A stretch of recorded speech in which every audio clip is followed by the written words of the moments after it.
पुराने समय में किसी गुरुकुल में एक शिष्य बहुत उदास रहता था।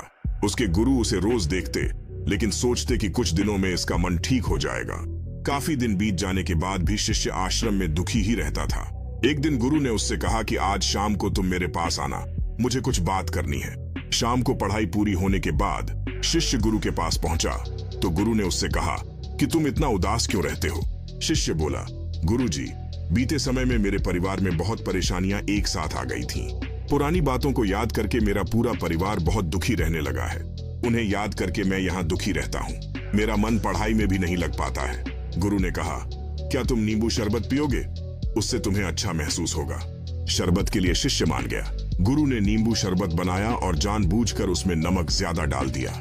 शिष्य ने जैसे ही थोड़ा सा शरबत पिया तो ज्यादा नमक की वजह से उसका मुंह बिगड़ गया। उसने गुरु से कहा, गुरुजी, इसमें नमक बहुत ज्यादा हो गया, फिर दूसरा शरबत बना लेते हैं। शिष्य बोला, गुरुजी, इसे फेंकने की जरूरत नहीं है। इसमें थोड़ी शक्कर डाल देंगे तो मिठास से शरबत का खारापन कम हो जाएगा और हम इसे पी सकेंगे।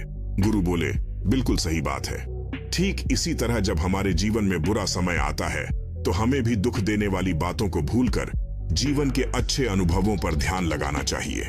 ऐसा करने से बुरे समय में भी हमारी सोच सकारात्मक रहती है। अगर हम बीते समय की दुख देने वाली बातों पर ही टिके रहेंगे तो जीवन का दुख कभी खत्म ही नहीं हो पाएगा। इसलिए सिर्फ अच्छी बातों पर ध्यान लगाना चाहिए। यह जीवन के कठिन अनुभवों को भी मिठास में बदल सकता है। इसीलिए जब भी मुश्किलें आएं, हमें सदा उम्मीद और सकारात्मकता के साथ आगे बढ़ना चाहिए। इस मानसिकता से हम अपने जीवन को न केवल बेहतर बना सकते हैं, बल्कि दूसरों के लिए भी प्रेरणा स्रोत बन सकते हैं।